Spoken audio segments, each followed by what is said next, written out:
আরে বোকা, টাকা মায়ের হাতে দিলে ওটা খাতুনগঞ্জে ইনভেস্ট করার মতো হবে।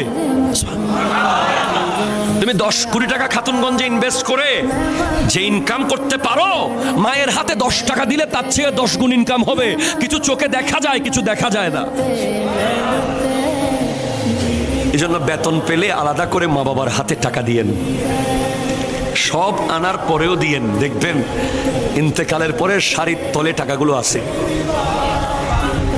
বিছানার নিচে টাকাগুলো পড়ে আছে, আলমারির কোনায় টাকাগুলো পেয়ে যাবেন।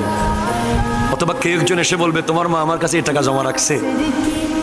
কারণ বিবি, আমি বিবির বিরুদ্ধে না, আবার বিবি আমারও আছে। বিবি আপনার টাকা খরচ করার সময় 50% চিন্তা করবে হয়তো আপনার ব্যাপারে, মা খরচ করার সময় 100-তে 200 বার চিন্তা করবে।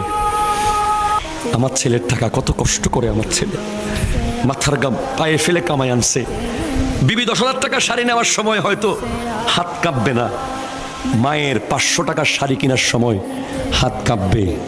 মারা নতুন জুতা কিনে না, মারা নতুন শাড়ি পরে না।